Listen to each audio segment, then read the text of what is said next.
Hi everybody, Jerry Taggart here. Now be sure to watch Chris and Leicester Till I Die TV by subscribing on YouTube and following them on social media for all the latest Leicester City news and information. Come on you foxes!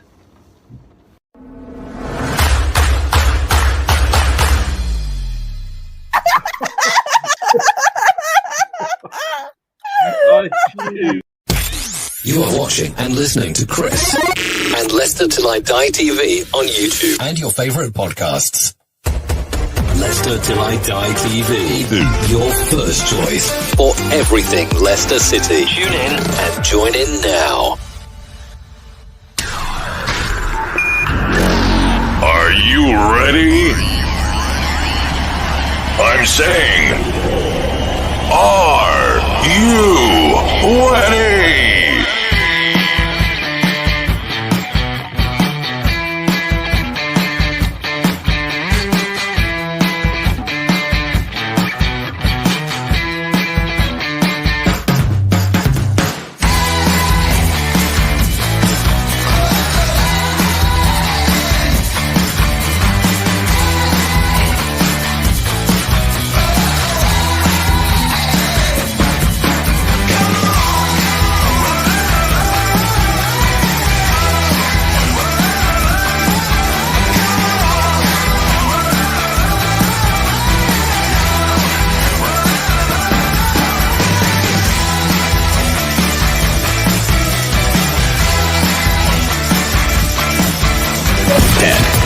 Nine, 8, 7, 6, 5, 4, 3, 2, 1.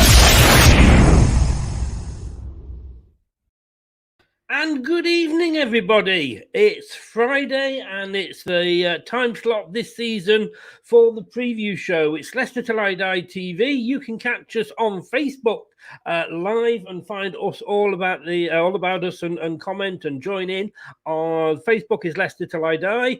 Twitter, if you wanted to live in the Twitter sphere, is at Leicester TID, and YouTube is Leicester Till I Die TV. And if you do go on the YouTube, please, as I always say, support the channel. We're trying to get bigger and better. We're trying to get to the 1,000. We're about 60 off, 63 off. So YouTube, it's Leicester Till I Die TV. Please hit that subscribe button. We would be forever, ever grateful.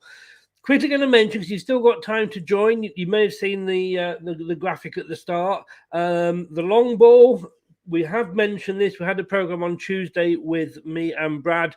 They say it's the most addictive football prediction game in the world.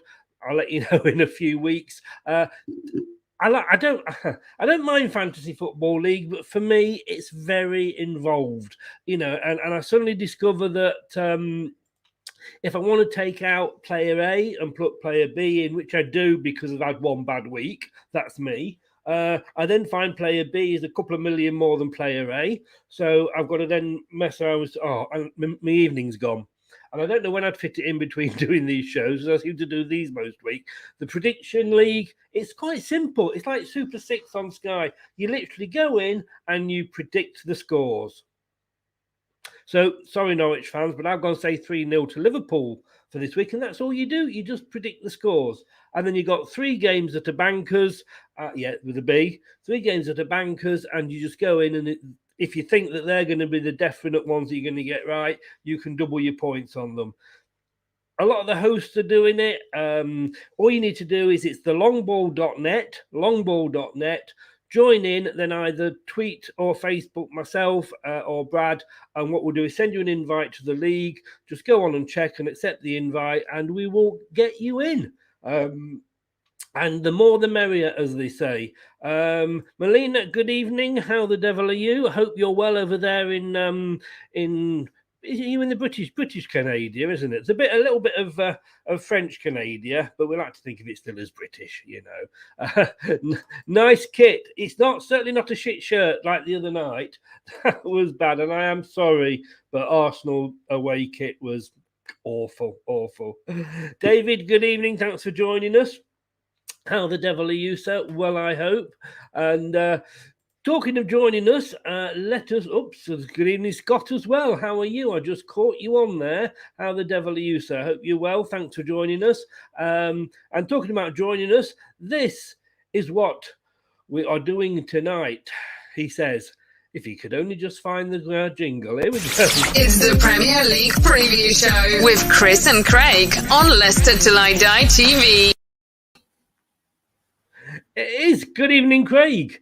Good evening, Chris. Good evening, everyone. How are we all tonight? We are very good. Like I said before, running out of fisherman's friends, but I am down to just a chesty cough now. But Is that your nickname for him? yes, it is. Yes. It's not Katie Price. Don't worry. You've signed up for the prediction game. Yeah, I have. Yeah, I thought. I mean, you sold it in so well, Chris. Just pick the scores, and you know how fantastically well I've done on that last season. So it's funny, isn't it? Because I think you can see each other's predictions, and obviously I've gone for every game 3-1. So one of them's got to go. Why am I not surprised at that? Why am I not surprised? But keep that thought for later. But the good thing is you can also, if you suddenly think, oh, so and so's injured, so he's not playing. You can go in and change your score up until the first game kicking off. But did you find it quite easy? Yeah, it is easy, and I do the fantasy league as well. So hi, Scott. So if anybody else wants to come into one of the fantasy leagues I've set up, then feel free. I'll ask Chris to put something out. But yes, it is very involving, the fantasy league, and you're quite right. You try and second guess, and then every manager's got such huge squads these days. That you find the one you want isn't playing, and you end up with a sub who's your captain and gets 1 point because he's come on in the 79th minute. Many years ago, I went into a work one, and I'm literally talking about 20 years ago, and I came second, but the guy that came first was the boss who owned it. So he said, I can't come first and take the prize. It wouldn't be fair. So it went to the second one, which happened to be me, and I quit while I was ahead. Yeah, he just retired on that. I am the Sam Allardyce England manager record, but in fantasy football league. Played one, won one, quit, Devils United, great new channel out there just for general football content there. And that is Maisie. And you may have heard Maisie at the start. You'll definitely hear Maisie as we go through later on. She is our new jingle. If you haven't heard Maisie's jingle, you haven't lived. I'm not going to lie. Have you heard Maisie's jingle, Craig? I did hear a little bit of laughter. I assumed that may have been Maisie. What I didn't know was what you were doing to her at the time. Hey, shh. Okay. She's watching, and I am nothing if not a gentleman. There's so many things I could say after that. Well, I left the door open for you. I thought you were going to walk through it, but it's a family show, Chris. We have got a game Monday night, but before that, I just want to touch on some transfer news, because obviously, despite, let's say 50%, we'll be generous, let's say 50% of their fan base claiming that Maddison was going to take his shoes and socks off and walk on broken glass down to the Emirates, and they had posters and they'd had all the artwork done of him in an Arsenal kit and what have you. Oh, he's not going. But I must admit, Melina, who was in there early, big Arsenal fan, again, Miss Melina, she does a lot of fantasy football, so check her channel out as well, Miss Melina on YouTube.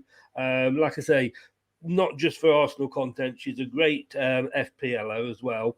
But as she said, Maddison will be going to Arsenal this season, probably for 90 minutes in one of the league games if he's not injured. But he looks like he's stopping then. Yeah, I mean, I heard someone on TalkSport Radio as well the other night when they just announced Odegaard, and the Arsenal fan that rang up wasn't happy at all. He was like, we've basically spent 60 million on two players who are, average, maybe just above average, when they could have spent it on Maddison. Now, I'm not saying whether Maddison's average or above average, but this guy was saying that you spend the money on somebody who can really affect the team rather than someone who's, played a few games in the Premier League last season when he was on loan and hardly pulled up any trees. And a goalkeeper who's, I mean, don't take my word for this, but feel free to check out Ramsdale's record. Just before you go on to his record, I mean, it seems as good a time as any to play this.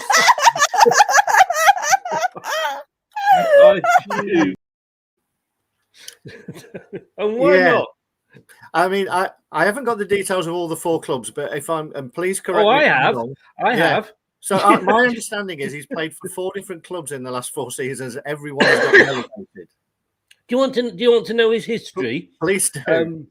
We have got. My eyes aren't what they used to be, but he started out in 2016. Chris, that you say that so many times. That sounds like the opening song in the Leicester Till I Die musical. My eyes aren't what they used to be. Not just my eyes, I can tell you. Yeah. But this is his footballing history. Sheffield United, Bournemouth, Chesterfield, Bournemouth, AFC Wimbledon, Bournemouth, Sheffield United, Arsenal. Yeah. I mean, for £10.5 million, we got Danny Ward for 12. Yeah, I know. I mean, I can say I'm sure that I thought I read there was another club on the end of that where he'd been and got relegated as well, Macclesfield or something. But he's got a fantastic. To be fair, he's probably the most consistent goalkeeper in the league. He consistently gets teams relegated. So we can all hope. We can all hope. We can all hope. I do know the. Sorry, Miss Melina. He had to add that. No, in fairness, they're not happy. But what I like actually is all those 50% of Arsenal fans that were claiming Maddison, including that great Arsenal transfer guru AFC Bell, who was claiming right up to the end that they'd been talking. Apparently, the ink was dry on the agreement, but when they got God, all those fans that are saying that Maddison was going were suddenly saying, "Yeah, he wasn't all that." So glad we've got God, so much better. Yeah, and I mean, didn't they? And again, please correct me if I'm wrong, any Arsenal fans. Didn't you let Martinez go to Villa because he wanted to be first choice, and now you've signed somebody to become what, first choice? Well, Leno they're not happy with, and in fairness, let's be honest with you. You go after any loss, and fans are moaning about certain players in the team, but they've not been happy with Leno. I thought his career's gone downhill since he gave up the Late Show on American TV. But there we go. I'm going to tell that joke on every show until somebody laughs. So, but they did let Martinez go. But hey, it's nice to be able to kick a team when they're down, isn't it? Andrew's asking me here. I mean, luckily they've only got Chelsea and Man City the next 2 games, so all will be well. I know. And really, really sorry, Arsenal fans, but Mark Lawrenson has gone for a 1-1 draw with Chelsea, so you're going to get stuffed. Andrew Medhurst says, "Is that the only time you've come second, Chris?" It probably is, to be honest with you. You mean you're not supposed to? You're not supposed to come first? Oh, I don't know. Anyway, Michael, David, thanks for popping in. He's off. He's having a gamble. He's on Sky Sports, Sky Vegas as we talk. Other gambling sites are available. And remember, when the fun stops, stop. David Gamble, good evening to you, young man. How are you? However, let's sort of. Can I just say, Chris? Can I just say that doesn't apply to this show? When the fun stops, please keep watching. Can you let me know? Can you get a bell that tells you when the fun starts? I'd like to know. Anyway, transfer news of much more important, as well as Maddison staying. Although let's be honest with you, we never thought he was going, did we? But it's a matter that this gentleman's just signed a new 4-year contract. He has indeed, which is great news. I never really thought he would go anywhere. He seems settled. I know he's not a Leicester-born lad, but he's been here a long time. He's come through the ranks, and again, he could have moved. There was lots of talk, wasn't there, that Liverpool were after him, but I think at his age, particularly coming off the back of an injury, I think this is the best place for him to be. It's the best place for him, and it's the best place for us. I think it's a big season for Harvey Barnes. Even in the first few games pre-season and against Wolves, he looks very direct. Probably more direct than he has done in previous seasons. Like as soon as he gets the ball, he wants to try and take people on. Now, obviously, it's not always going to come off, but that puts defenders on the back foot instantly. So yeah, it's a great signing for us. And if he gets past that first defender, he's drawing other defenders to him, which obviously is leaving other players aside. Exactly. You know, I mean, we know signing a new contract means diddly squat these days. You know, and he could be off next season. But of course, what it means is, as with James Maddison, who signed a new 4-year contract only last season, they've got that length of contract left, which means we will, you know, stand firm on what we want if we are going to let them go, as in James Maddison. And who knows, he could still go somewhere. But you know, you're going to have to come up with that 70 million. We're not going to sell them cheap. When you know, and again, it's Leicester's good transfer business. The only thing now is get Tielemans signed down, get him tied down to a new contract. Yeah, and as I say, you know, it's going to be a while, if ever, to be honest, that we're a selling club. But the number of teams that we can sell to or are prepared to sell to is narrowing every year. You know, because we are, you know, outside the so-called top 6, and even, you know, we've almost seen off a couple of those, haven't we? In terms of would you want to go to them? So, you know, it's big European teams, or it's the sort of 3 or 4 above us who can attract players away now. So, you know, our success is showing in that way as well. And you're right, get them on a contract, and we all hold all the cards when it comes to commanding a fee. And of course, held his press conference today ahead of the game, Brendan Rodgers, and he's still talking about bringing more players in. Now, whether that, I mean, you know, I've got to say, and I'm being realistic here. I'm being a Leicester fan. You know, we've signed a lot of players. We've spent a lot of money. We went and bought Vestergaard for 15 million. And I, to be honest with you, I thought we'd have to sell, but you know, we found the money. But I think we're going to see a couple of departures. But Rodgers is still saying he still wants to bring a couple in, and it's now surely a right winger that is the main priority. I think you can see a right winger and maybe another centre half, but maybe another midfielder, depending on what happens with not just Hamza Chowdhury, but Pratt. Yeah. Thing is, I mean, I really like Pratt, but then where's he going to play? I don't know who he's getting in front of, and that's the big thing. And sometimes you have to be, you know, if you like a player, you know, it's like, you know, if you love someone, let them go. It's if you really like him, then you. What your wife keeps telling you. She keeps pushing me out.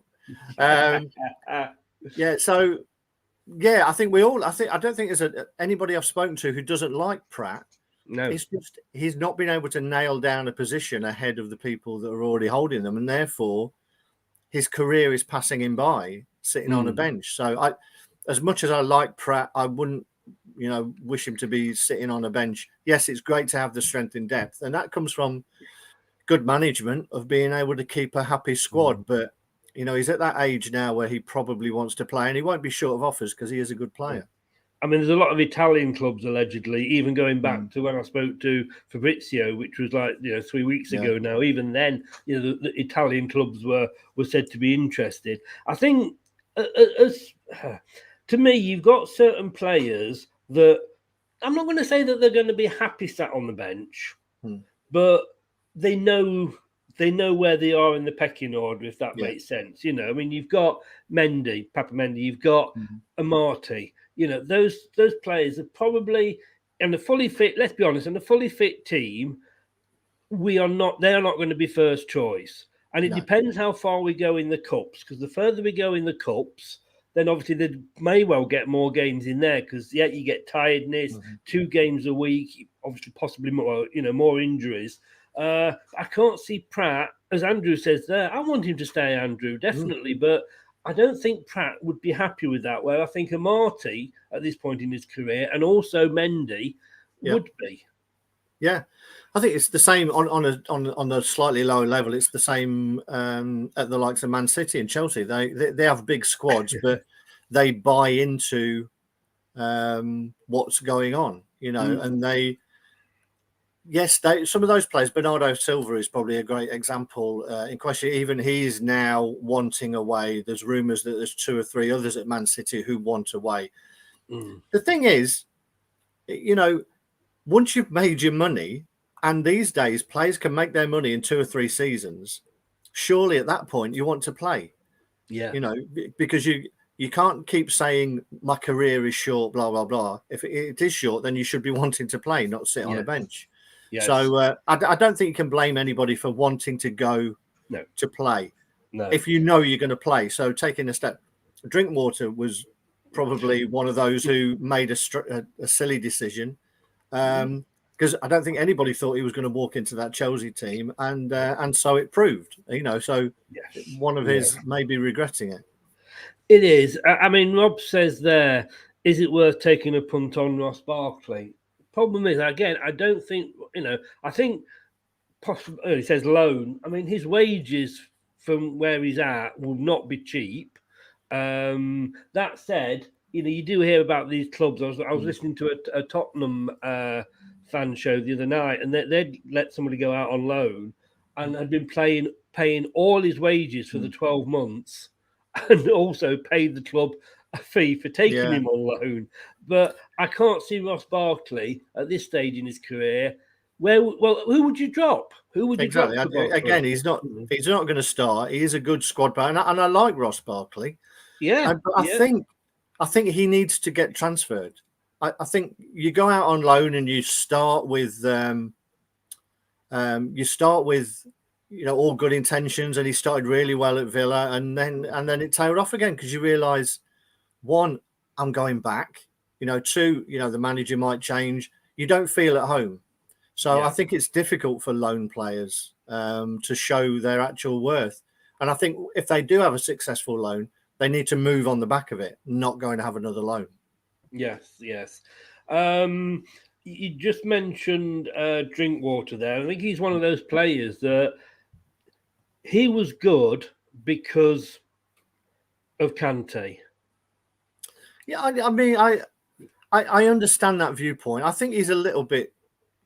I think we talk him down a bit. No, don't get me wrong. He's a very good player. He was a good player at what he did. He was very good at what he did, and he knew his role, and he played his role very well. And you look at some of the clips back, there's a guy who actually gave everything, and it really meant something to him. The number of times that you see clips where we've scored late goals, and Drinkwater's the first one jumping on whoever it is, and he had a bit of grit about him. There was a bit of nastiness about him.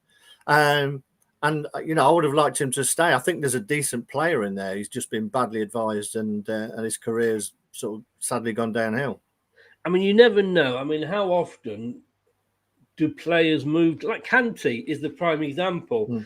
He signed for Leicester, and although he's often credited with being a Ranieri signing. But I think it was actually the Pearson setup that started to try and get him in. He signed, and Pearson was sacked, and a new manager came in, and that happens a lot. So any move, whether it be loan or permanent, is obviously always a thing. The funny thing I heard the other day, and I think I was talking to Rob Tanner from The Athletic, and he was saying about bad signings and Slimani, and they'd actually looked at Slimani under Steve Walsh, who obviously had gone to Everton. And Steve Walsh kept saying, don't buy Slimani. Don't buy Slimani. Wow. And we did. But there we go. Last one on this, Chowdhury. He's one. Sorry, thanks, Hamza, but I wouldn't be sorry to see you go. Again, it's a tough one, isn't it? It's nice to have local players come through. And he is... I would say he is different to what we've got. It's a funny one with Hamza, because I think definitely last year I would have said, there's no real place for him because he plays on the edge so much. You know, he's got a booking or a red in him. The first games of the season, it was really interesting how different the refereeing is. A lot more physicality in the game. Things were being let go that they wouldn't have done before. So you start to wonder, is there a place for an aggressive player more this season than there may have been last season? However, if you are trying to get some more money in, then you do have to look at players who are wanted, and he is wanted at Newcastle. Yeah. But I think he does give that aggression that is probably lacking in other places. I was going to say, you know, we've commented this before, and I mean, that, to be honest with you, Craig, that is a very, very, very good point, what you've made there, and one that I maybe hadn't thought of. But yes, you know, we do know refs are being told, you know, let's not quite go to his armpits offside or something like that, and you know, let's be more sensible.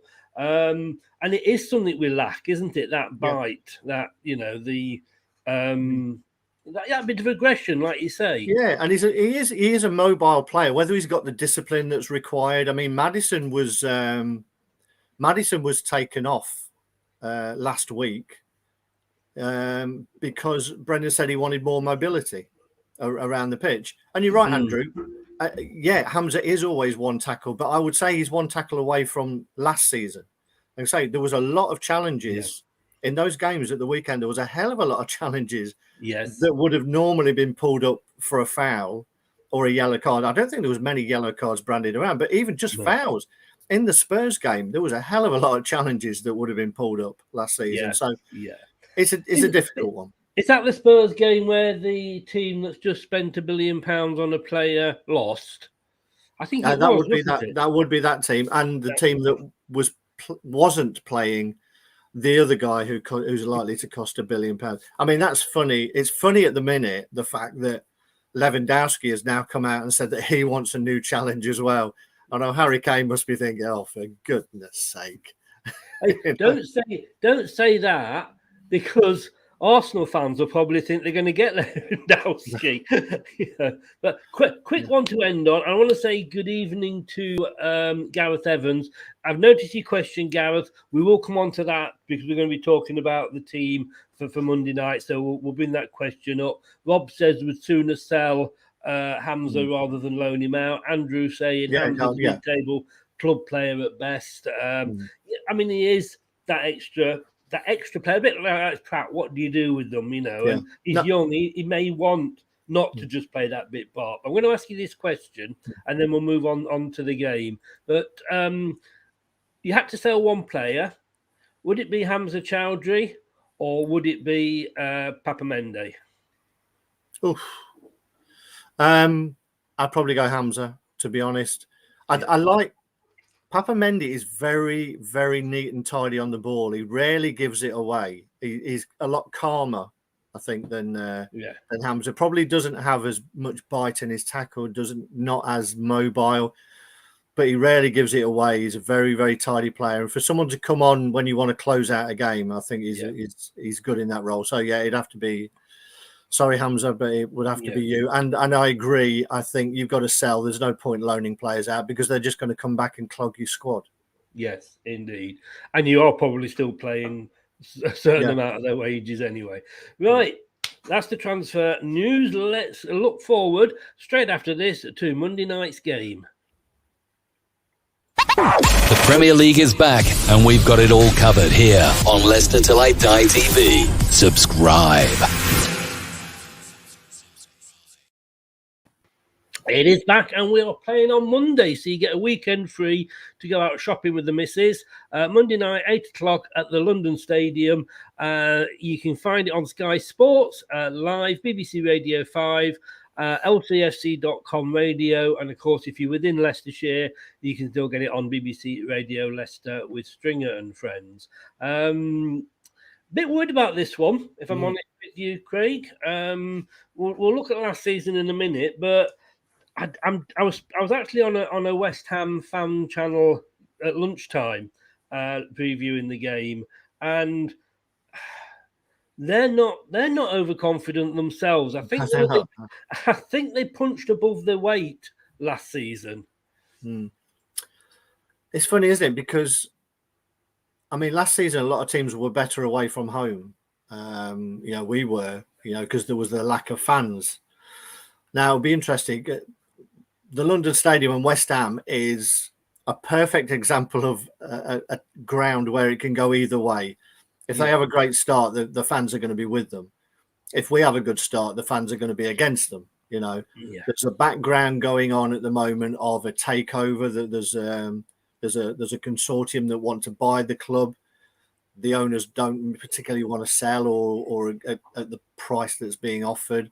So there's still a lot going back behind the scenes. There's always seems to be something going on behind the scenes at West Ham. But on the pitch, Moyes has molded them into an attacking side. They remind me quite a lot of us when we won the league. In that they've got their back players are not the most quick, the quickest. They're not the most mobile. You've got Craig Dawson still sitting. Craig, yes, I think it is at the back there that they've signed on a permanent now. I think they had him on loan last season from West Brom, and they're very sort of workmanlike at the back and in front. But going forward, they break really quickly. Benrahma looks like he's come to the party now. He had a really good, strong pre-season, and I think the point there, Rob making, I think Benrahma sees that he's got the chance to fill that Lingard gap, and I think he's been given a similar role that Lingard got, so almost like a floaty free midfield role. Played very well last week. I think he was involved in all the goals that West Ham scored last week. So he looks apparently. As I say, on Benrahma, and I brought that up because you were talking about him, but also the West Ham fans said that they're worried that if Benrahma gets an injury, who is going to fill that gap? I know there's somebody you're going to be talking about later, but they said they've got more goalkeepers at the club than they have got strikers. Yeah, I mean, it is a funny squad. The balance of the squad isn't quite right. You got players who have come and gone. Fornals on his day can be a really good player, but again, his day isn't as often as it should be. Bowen's a good player, but then can have a quiet game. Declan Rice, not Damien Rice. Anybody knows him? Go and get your records out.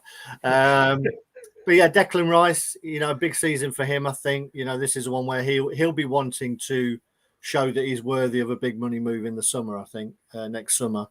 I think they've done well if they hold on to Declan Rice. I think Damien Rice might have moved on, but Declan Rice is a good one. They've done well to hold him off. But I don't see who would come for him now, to be honest. No, I think you could have made an argument that Man U may have gone for him, but they had such a fantastic start. Pogba looked back to his best. Fernandez obviously got the hat trick with McTominay in behind it, and Fred. So they probably don't need to spend that kind of money now. So I think they're going to hang on to him, which is great for them.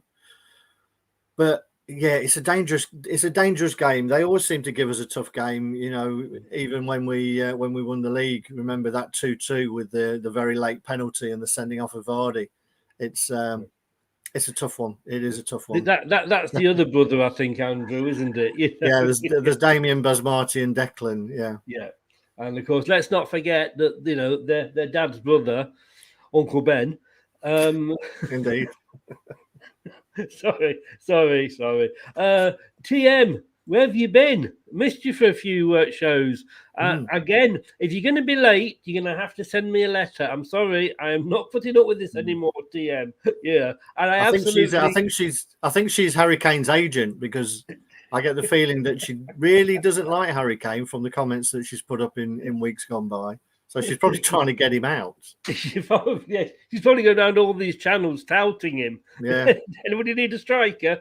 I love this comment from Fadzil, and thanks for joining us, Fadzil. I'm not sure what club you support, but Odegaard announced. Is it Odegaard? Odegaard. Odegaard, and I'm rubbish at pronunciations, but Odegaard announced his retirement from UEFA Champions League after joining Arsenal. Absolutely love it. I might pinch that later if you don't mind, Fadzil. David saying here, I think we may be slightly worried about West Ham because they beat us twice last year. If we're honest, our first 11 is better than theirs. I think it's at right wing. Question is, where are they better than us? I mean, we've got to look at last season. I don't particularly want to, but they did the double over us. And let me just get rid of that. I mean, the first game, I think we probably took them too lightly because on that first game, that was the first, the game when we looked and went, what the fuck's going on here? How have West Ham beaten us? And because we were used to them being perennial relegation battlers. But they didn't. They actually came, and that, I think, was sort of putting the sort of line down, saying this is what we're going to do this season. Yeah, they probably picked up a hell of a lot of confidence from that because, to be honest, if I remember rightly, that could have been 4 or 5. The same as it was against Arsenal. I mean, Declan Rice, I think, had a great run from in the middle in his own half and crashed it against the crossbar. We just didn't turn up, and they played really well. But going back to how they reminded me of us when we won the league, that they do break very quickly, and all last season that caused us problems. It didn't matter, what level the team was. If you think about it, West Ham, Fulham, Newcastle, all played us sort of sitting in and played us on the break, and all beat us very comfortably because we sort of lack that level of concentration. Now, that'll come around to, I wonder whether Brendan's going to go with a 5 again and put Vestergaard in the middle of Soyuncu and Amati to just try and stop us getting caught on the break. Because I think Antonio's a fantastic player, and he always seems to play well against us. So it'll be a tricky one. It's going to be a tricky one, and I think we need to get ahead. It's a game where I think we need to get ahead, even though we have come from behind in a couple of games previous season. But I think if you get ahead, you also quieten the crowd down. Yes. And we won't talk about, we'll have to talk about the second game because this was where it allegedly Maddison and Rodgers fell out. But we do know it was the famous Partygate. It was the post-COVID party game, wasn't it? Yeah. I mean,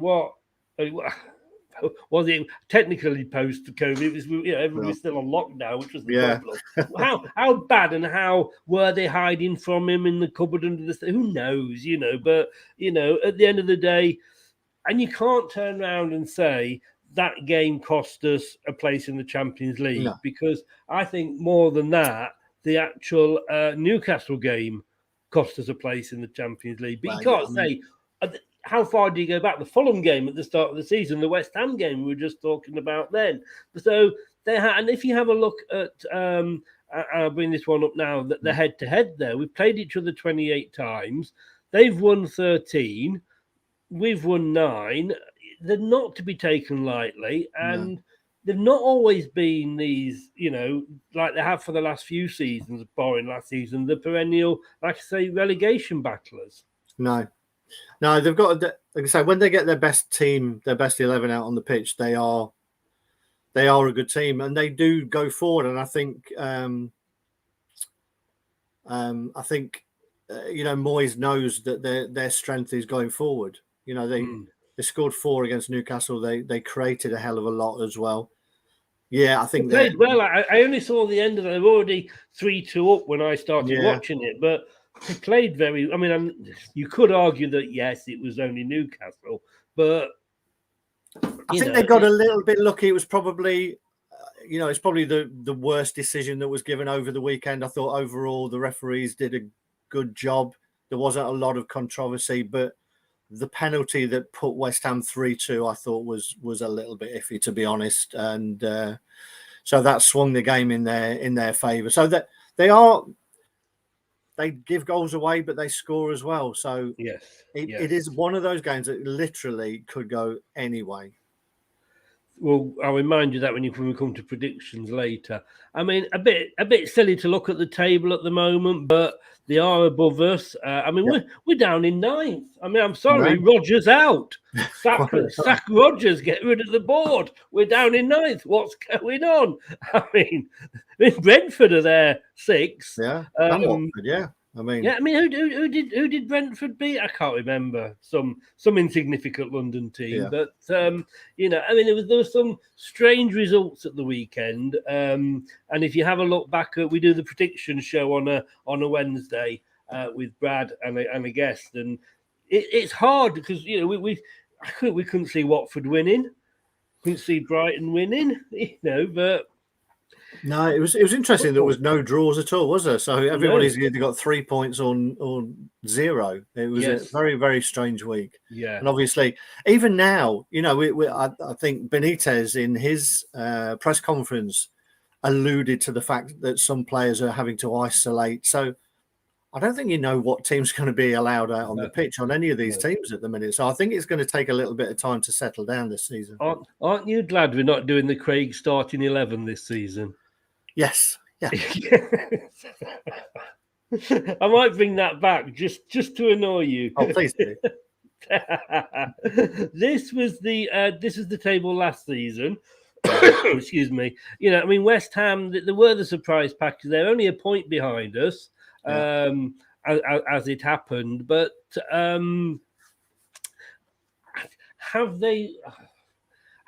As they did the peak last season, was that their season? They've got, you know, not got a huge squad. You know, their own fans are worried what happens if, you know, 1 or 2 key players get injured.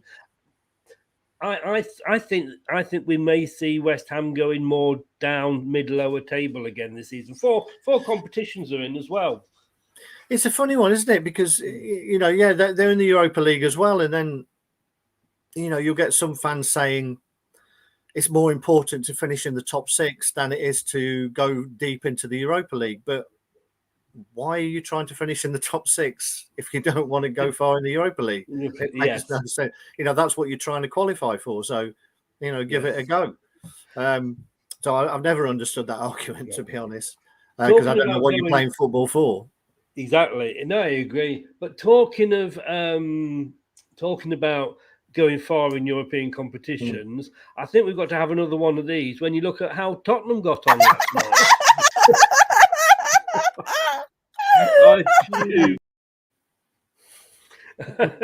I mean, poor Tottenham. I mean, that's, you know what I don't like about not so much Tottenham, but pundits. You know, I mean, Tottenham, talk about arrogance. You know, you got to understand, I don't think they want to be in that competition, and I don't think they're going to care 2 hoots if they go out of it. No. Because at the end of it, you can play the whole of that competition, and what's your prize at the end of it? You get into the Europa League for next season. Now, Spurs surely have got to be thinking that they're going to target getting in the Europa League, at least in the league. So why would you want to be in it? But to take a squad so light of any player, I don't think any player who played at the weekend against Man City even travelled. No. So they went with this squad. But then you've got the pundits saying how bad are Tottenham. They got beaten by this little. I mean, they finished 5th in the Portuguese league, and it's typical arrogance of British press, British pundits to think every other league is poor. You know, and every other team, unless you're finishing 1st and 2nd, is poor. You know, I really don't like that. They're a decent Portuguese team. You know, most Portuguese teams are decent and they'll give you a game, particularly if you don't bother taking any of your first team. Exactly. So we've got Wolves, like I say, Monday night. West Ham, sorry, we have indeed, just testing to see if you were awake there. Yeah. That would be that would be a difficult 2-header, wouldn't it, on the same night? So we've got West Ham. You touched on there, and you do make me nervous when you mention this 5 at the back. Or there's 5 at the back when we're defending, 3 at the back when we're attacking. We do know it does switch between the 3, because I don't like Soyuncu in the 3. I've said that many times. I prefer a 4 at the back. But you mentioned Amati. Now, Amati walked off that pitch at Manchester City and head held high, probably up there for man of the match. But then, you know, again, you've got to be honest and say, okay, I mean, Grealish came on at 70 minutes, whatever it was. But when you're looking at who he was up against for 3/4 of the game, it was pretty much the Man City youth team. Wolverhampton, when we played, which is why I was thinking Wolverhampton, he gave the ball away. He was back to the Amati we know and love. And to my mind, he's very much a bring a player on if a defender's injured or he's like we said, touched on before, a squad player. For me, surely now he's been with us now the full week. You've got to start Vestergaard, haven't you? I think he'll start. I think Vestergaard will start, whether it's a 3 or a 2. To be honest, I think it's a little bit harsh on Amati because he's clearly been asked to do something that he's not very good at, which is play out from the back. When you look at him as a pure defender, some of the blocks he made, there was a chance very late on. I think it was Kilman who had got through. And Amati came from the other side of the box and flung himself in front and got a crucial block in. And he did that time and time again during that game. He got crucial blocks in. He got his foot in a lot. Thing is, with defenders like goalkeepers, mistakes are highlighted even more. And he did give the ball away twice, and we were lucky to get away with it. So, yeah, you can't afford those types of mistakes against better teams, better players. But I don't think that should detract from the rest of his performance, which I thought was pretty solid, to be honest. But, I don't think he's brought Vestergaard in to sit him on the bench. To be honest, I'm not sure our dugouts are high enough for him to sit in. So I think he'll play, as I say. I don't particularly want him to go to a 5. It's just, Brendan, sometimes he can be a little bit worries about the opposition a little bit more than he perhaps should. Yeah. And knowing that West Ham play on the break a lot and we've got caught that way, he may want a little bit more insurance. Yes. No, I see where you're coming. It's just Andrew says the other players gave the ball away but never get mentioned. I think because with Amati, it kind of he's that utility player. I likened him on the show the other week to Philip Neville, when a player that could but in a nutshell, as a player that was played in 3 or 4 different positions, but never really was master of any of them, if you know what I mean. And for me, Amati, I would not sell him. I would have him because he's still young, he's still learning, and he will get better. But at the moment, when you've got a guy like Vestergaard, 38 Premier League games yet last season. Of course, the argument is that in 2 games in the last 2 seasons, he was in the team that let in 18 goals. So you could argue about that. But he's got the height as well. He just gives us that option. And there's that one player, like I say, when if we're playing 3 or 5 at the back, whichever way you want to call it, I don't feel comfortable with Soyuncu in that.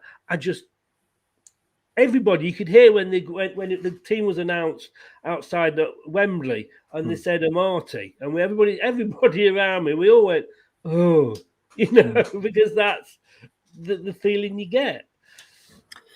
Yeah, I mean, Vestergaard obviously gives us a bit more physicality in both boxes, and we know West Ham are notoriously strong at set pieces. They've always had big centre halves. Souček, is really good in the air as well. So I don't think there's any chance that Vestergaard doesn't play. He's got to be there, but he gives us a presence in the opposition box as well from set pieces and corners. So I think he's there. And touching on, you're going back to transfers before about still wanting to get a couple of players in. I think Vestergaard is the bonus player. I don't think it was budgeted for.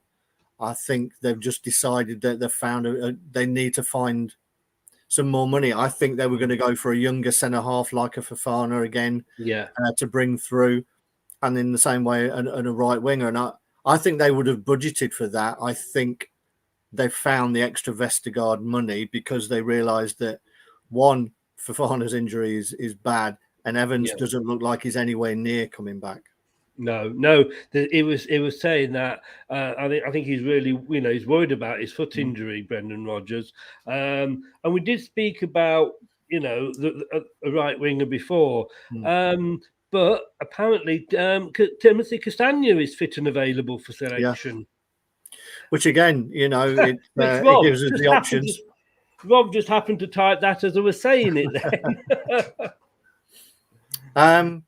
No, I don't think he starts. I don't think he starts. I don't think there's any benefit to pushing him back a little bit too early, to be honest. I thought Thomas had a sound game at left back, and Ricardo looks like he's back to the Ricardo we had a couple of seasons ago before his bad injury. So Yes. I don't see him displacing either of the fullbacks.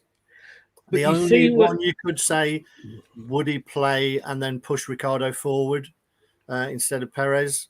Possibly. Well, that's what I was leading up to. Is does Castagna go into that right back position, and does Piera move forward and do that right wing, which we saw it happen a lot last season? I think the one thing that you don't want to do is make a lot of changes to your back four. I think as soon as that starts happening, the back, nobody knows who's playing where each week if you're going to start moving players around to accommodate players. And that's when it gets dangerous. If you're just moving people to accommodate someone else, I think, well, I know I've harped on about it a lot this season tonight about when we won the league. The bedrock of that was that defense that hardly changed the whole season. Yeah. Everybody knew their job. None of them, I mean, Fuchs, Morgan, Huth, and Danny Simpson. That's not a back four that gets in anywhere, any other team. But they were a unit and they played week in, week out. So that unity overcame any of their individual weaknesses. So I think it's a dangerous game to start messing with the back four and pushing people around. So as much as you would like both Castagna and Ricardo to be on the pitch, I think you lose a little bit, like when you move Ndidi back. Yes, he can do a job there. Ricardo can do a job further forward, but does he do it as good as he does from right back? Because when you're a midfielder, you can be picked up. When you're coming from deep as a right back, you're often making an overlap. It's more difficult for people to pick you up. It looks like you're almost playing in the same position, but it's a very, very different game. If you're a right winger, you're going to have your fullback pushing on you the whole time. And is Ricardo going to be the same player when he's being marked as he is when he can come onto the ball as a right back? I'm not so sure. So I think he's probably weakened both people's games. So I would stick with Ricardo as a right back. And TM, just going back here, she said, I don't like to see ladies begging TM, but I'm going around begging for someone to take him. Oh, come on, how times change, eh? How times change, But maybe they'll do a straight swap with Lewandowski, and he can go to Bayern Munich. He may well. He wants to. I mean, he just wants to go. He just wants to win a trophy. I mean, Luke Thomas, he's not going to go Spurs, then, is he? Oh, you're talking about Kane. Kane, yes, yeah. Lewandowski's not coming Spurs to win a trophy. No, I mean Luke Thomas, 19. He's got 2 trophies more than Harry Kane. But hey, But talking of Luke Thomas, he's got to start because Bertrand is still out with the old COVID problem. Yeah, it's unfortunate, isn't it? I mean, it's great for Luke Thomas. We definitely lost a bit with Bertrand because I think his dead balls have been fantastic in close season and as they were. Yes. In the Community Shield as well. So we've lost a little bit there. But Luke Thomas has come on leaps and bounds during the 18 months that he's been in and around the team. He looks much more assured. Early games, he was getting caught out a little bit with balls over the back of him. He was losing balls in the air. I think they've worked a lot on his positional sense when he's defending, and he's looked a lot more solid. And he looks really confident going forward. And that little link up that he's got going on with Barnes could be very fruitful for us. Yes, I think so as well. So we've got the game. Let's would you play Ricardo as a right winger? We've just done that one. So West Ham. We've got score prediction. So anybody who knows, we've talked about the longball.net when you can pick the score just for fun, and you can get that. I say go on to longball.net, sign in with your email. It's very easy. If Craig and me can do it, then anybody can do it, and sign up and let us know, and we'll send you an invitation to join our league. But we also have the predict the score on the website, leicestertillidie.com. And this is where the ex-players and myself try to predict the game. And there's not many of us here that think we'll actually win. I've kind of maybe stolen a bit of Craig's thunder here because I have actually gone for a 3-1 win for Leicester. Ian Marshy, Big Marshy there, he's gone for 2-1 West Ham. Steve Walsh agrees with me. He pinched my score. I was going to go 2-1, so I had to go 3-1 to be different, but he's gone 2-1 to Leicester. Tags has gone a draw 2-2, as in fact as Ian Wilson. And Steve Lynix, bless him, has gone for a 2-1 West Ham win as well as Marshy. Let's hope that Steve Lynix's luck is as good as it was last season when he got it wrong every time. Craig, before we come on to a player to watch, what do you think the score is going to be? I'm glad you've gone 3-1 because I'm not touching that this time. I think this is going to be a really tight game, but I can see us just edging it, I think. So I'm going to go 2-1 Leicester. 2-1, yeah. I just think we were lucky against Wolves, but had they had their shooting boots on target a bit more, we may have been lucky to come out with a draw, to be honest with you. But I just feel it's early doors. This is only the second game, and I just think, come on, Leicester. We might see Daka come on. We might, Vardy's back on the score sheet, but I'm pleased to see Vardy score. He needed that, didn't he? He did, and I think this is a game where Daka may play a prominent part coming on late on because. West Ham are going to have to push on. They're at home. The onus is on them to push on. As I say, their back four isn't the youngest, or their back five isn't the youngest. And I can see Daka coming on late on with sort of 20 minutes to go and causing them a lot of problems. This is the thing as well. I mean, Inacho and Vardy played so well together at the back end of last season, but it doesn't look. It doesn't look to me with pre-season and the Wolves game that Brendan's going to go back down that line, which is a shame because it works so well. But he starts with Vardy on his own, brought Inacho on against Wolves, didn't see Daka come on. It's a case of if you are going to do that with Vars, who do you bring on first? Well, that's it. I think it depends what the game is. As I said, I think I can see, although he played really well against Wolves and he looked sharp, and it almost looks like he knows he's got someone breathing down his neck now, that he's got some real competition for that type of player. He had competition, obviously, with Iheanacho, but from someone who plays on the shoulder.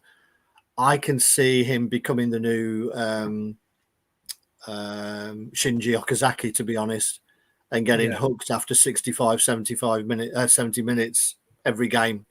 Unless he's looking really sharp, so it wouldn't surprise me. Thing is, with going back to the one up front, don't forget he played the one up front when he plays with a back four. If he decides to go to a back five, then you might well see him go with the two up top to balance that out. So I think those two go together. I think it's a one up top if he plays four. I think it's a two up top if he plays five. Brilliant. And I just want to say one last thing about Leicester, actually. I don't know if they realise. I think it was £65, is it, for 3 home Europa League games? Yeah, 70 quid, something like that, which is fantastic, isn't it? What an amazing... I mean, I can't remember the last time they put season ticket prices up. If Colesberg did Football Owners, we would have them. We would have them. Right. We don't do your team of the week. Oh, you say team of the week. We don't do your... prediction team, prediction team. But what we're asking you to do this season is to look at the opposition and pick out one player who's going to be the one to watch that could cause us trouble. And this week from West Ham, you have gone for this gentleman. I have, yeah. I think, a lot of people may have gone for Ben Rama because he played so well the other night. But I just think Antonio is one of the most underrated players in the Premier League. And along with Jamie, they're different players, but the best exponent of a lone striker, I think, there is in the Premier League, along with Jamie when Jamie's at his best, because Antonio does not stop running. he does not give centre halves or even fullbacks a minute's time. He plays across the channel, something that I've wanted Jamie to do. Jamie stopped doing that over the last few years. Since we won the league and we played a lot of channel balls, Jamie doesn't seem to do that. Antonio's always an out ball for them. He'll run himself into the ground. And he's not, there's no lack of skill there either. He's a physical unit, and he scored a decent number of goals last season. I think injuries caught up with him. That's his biggest problem. I think if he can stay fit a whole season, I think he would have been pushing for an England place last season. I just think he's really underrated. And if you're playing a lone striker role, he's as good as any in the Premier League for me. I think he's really underrated and definitely one that we need to keep an eye on. Indeed. And this time next week, of course, we'll know who we've got in the Europa League. We will indeed. We'll know a few bits, won't we? Because Champions League qualifying will have finished, as you say, so we'll know who's coming down from those qualifiers into the Europa League. One or two players that we're being heavily linked with are playing in those Champions League qualifiers, so whether they qualify or not could have an impact on whether we pick up those players or not as well. So all round, it's an interesting 7 days, I think. It is. And as we know, and I don't agree with this at all, but with the Champions League, I think if you finish third in your group, you drop down into the Europa League. We've been made one of the joint favourites to win the Europa League, and I don't know how they can do that when we don't know. And they can sometimes get some big teams, and then other times you get Man United, but you don't know who's going to be dropping down. So I don't know how we can be favourites, but obviously if we finish third in our group in the Europa League, we drop into the conference. Do we? I thought we just went out of it. I didn't think we dropped into the conference. I didn't know that, to be honest. Yeah. I can't, geez. I mean, that's just something you don't need, is it? You might as well go with... though, I mean, do we? I mean, we say that, but they play on Thursday. So it's no different to, everybody says, the Europa League's worse than the Champions League because you play on Thursday. But when you're in the Europa League that week, the Premier League make you one of the last games. You don't play on the Saturday. You'll always play on the Sunday or the Monday. So the conference is no different than that because that's played on a Thursday. Yeah, I mean, I don't understand it, to be honest. I know why they've done it. They've done it to give more of an opportunity to the leagues that are a little bit left out of the whole European thing. The fact that, I think Ajax have to qualify for the Champions League, or whoever wins the Dutch league have to qualify. It just seems ridiculous to me.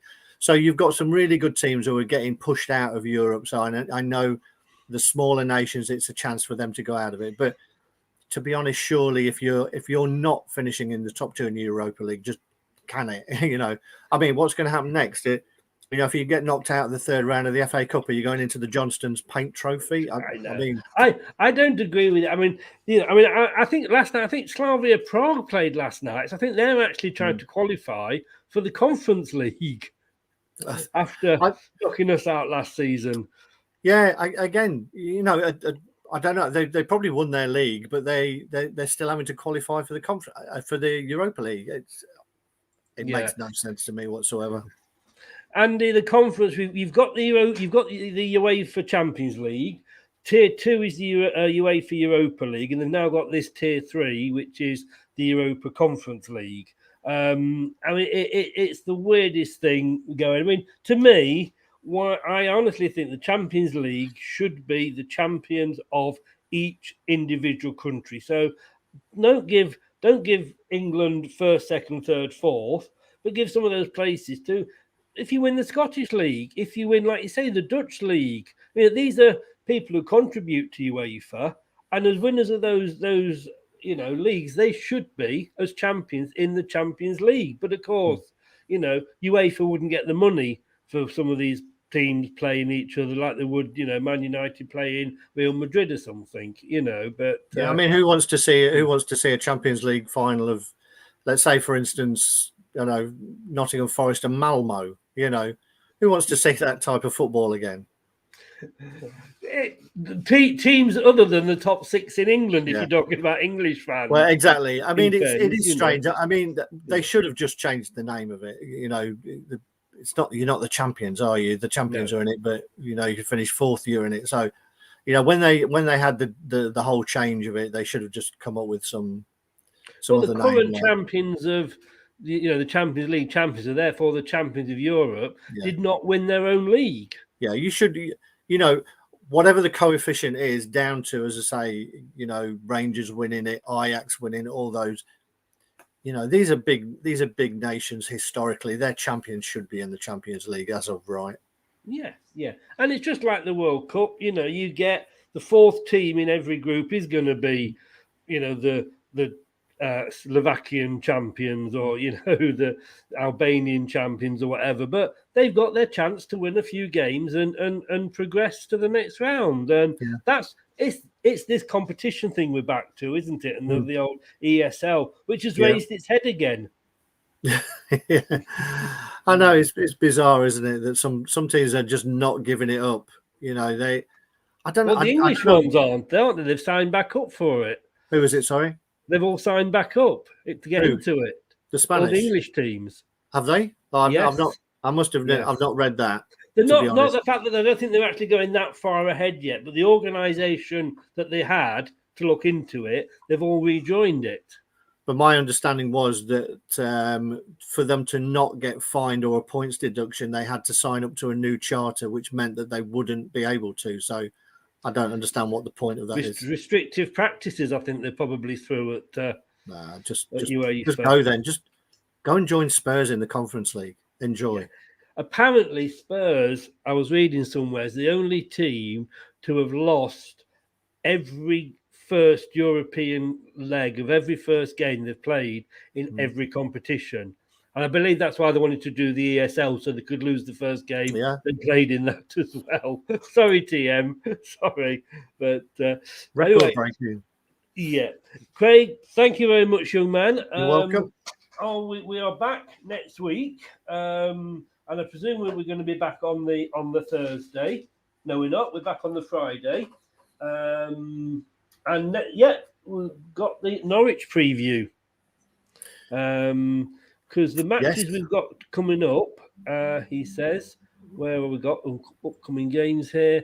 We've not got a bad start, really, have we? Because we've had Wolves, we've had West Ham. After West Ham, we've got Norwich. Little matter of Man City, but we do know they're beatable in the as we did in the what I like to call the English Super Cup, and also, then we've got the Brighton. So really, as starts go and finishes as well, we're doing all right this season. No, it's much better. We've got that tough period in the middle and around Christmas, I think, but it gives us a chance to put a stake in the ground and hang around at the top table for a little while. We did it last season. We know we just fell about, but I think I'd much rather be in and around the top 4, the top 6 all season than desperately trying to make points up at the end of it. So again, we can't complain about the start we've been handed. No, and it's nothing worse, is there, than playing catch up from the outset.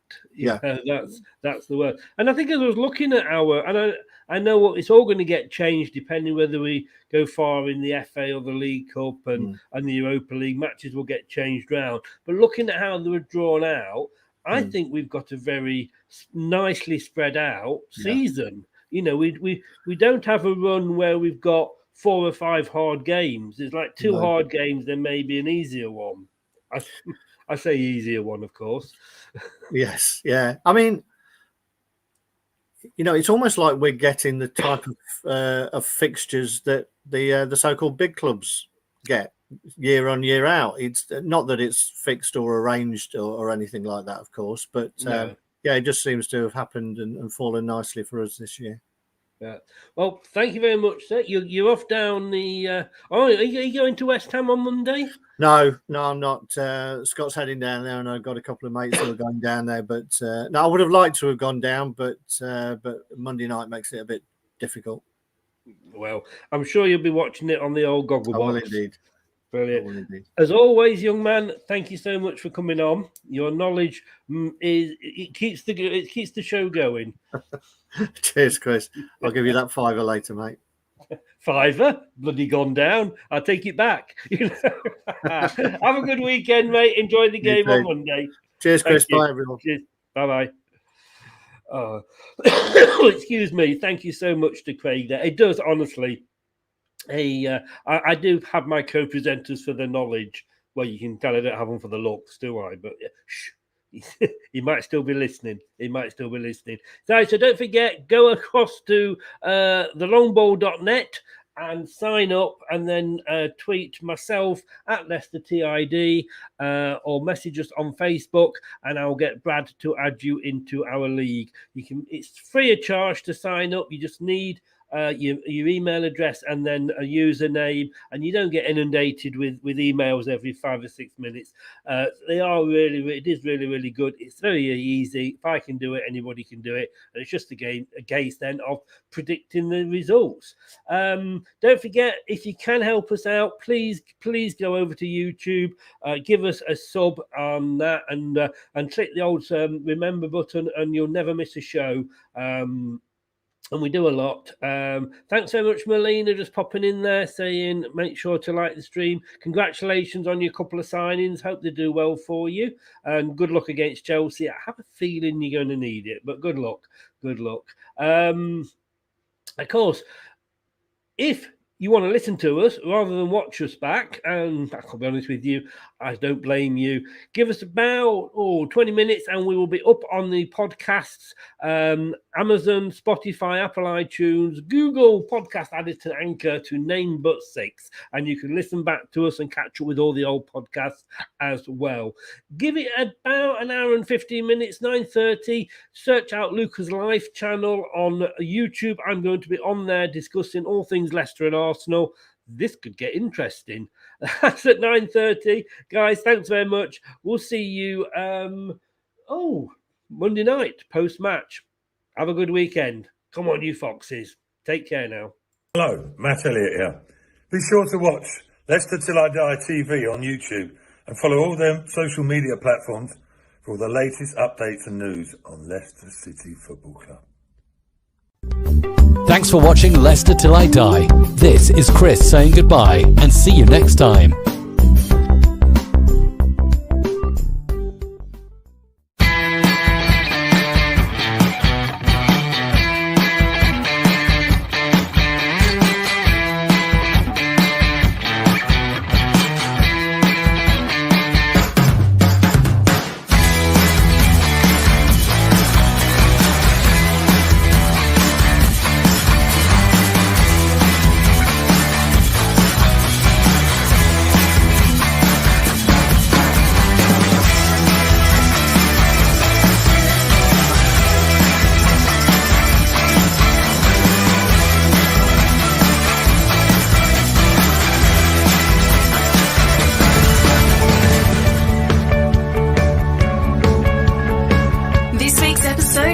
To an end. But the fun doesn't have to stop here. If you have any questions, suggestions, or feedback, head over right now to Twitter and Facebook and like, share, and get involved. Join us next time.